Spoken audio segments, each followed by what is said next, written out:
মাত্র ১০ দিনে এক্সপ্যাটসদের ভিসা দিচ্ছে মালয়েশিয়া।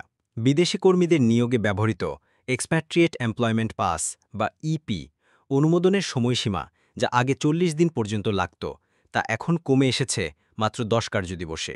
এই সাফল্য এসেছে integrated foreign worker management system বা ইপিপিএএক্স ও মাই ফিউচার জবসের এক্সপার্টস গেটওয়েতে একীভূতকরণের ফলে, যা ১ জুলাই ২০২৫ থেকে কার্যকর হয়েছে।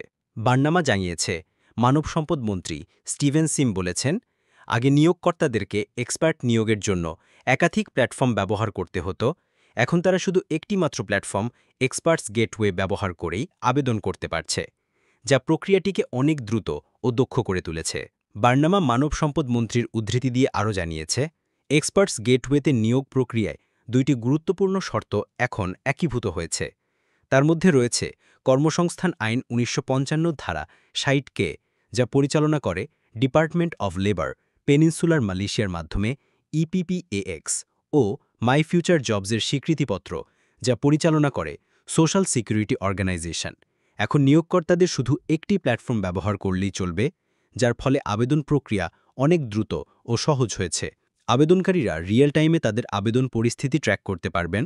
সকল তথ্য ও নথি সরাসরি সরকারি সিস্টেম থেকে গ্রহণ করা হচ্ছে, যা জালিয়াতির ঝুঁকি অনেক কমিয়ে দিয়েছে। মাত্র ১ সপ্তাহেই প্রায় ১০০টি কোম্পানি ইতোমধ্যে নতুন এই সিস্টেমের মাধ্যমে আবেদন করেছে বলে তিনি আজ মাই ফিউচার জবস ও ইপিপিএক্স-এর একীভূতকরণ নিয়ে আয়োজিত এক সংবাদ সম্মেলনে এসব কথা বলেছেন। সংবাদ সম্মেলনে আরও উপস্থিত ছিলেন ইমিগ্রেশন বিভাগের মহাপরিচালক দাতক জাকারিয়াস সাহাবান, মালয়েশিয়া প্রোডাক্টিভিটি কর্পোরেশনের উপমহাপরিচালক ড মোহাম্মদ নোরজায়াদি তমাম ও ট্যালেন্ট কর্পের গ্রুপ সিইও থমাস ম্যাথিউ।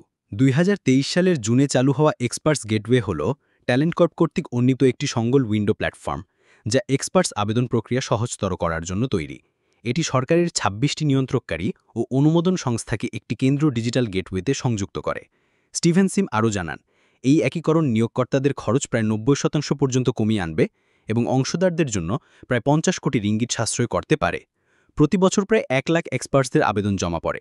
নতুন এই সিস্টেম নিয়োগকর্তা, কর্মী, ব্যবসায়ী ও বিনিয়োগকারীদের জন্য উপকার বয়ে আনবে বলে তিনি আশাবাদ প্রকাশ করেন। বার্নামা মানব সম্পদ মন্ত্রীর উদ্ধৃতি দিয়ে আরও যোগ করেন, এই উন্নয়ন মালয়েশিয়ার আইএমডি ওয়ার্ল্ড কম্পিটিটিভনেস র্যাঙ্কিংয়ে বড় ভূমিকা রেখেছে, যার ফলে গত বছরের ৩৪তম স্থান থেকে এবার আমরা উঠে এসেছি ২৩তম স্থানে।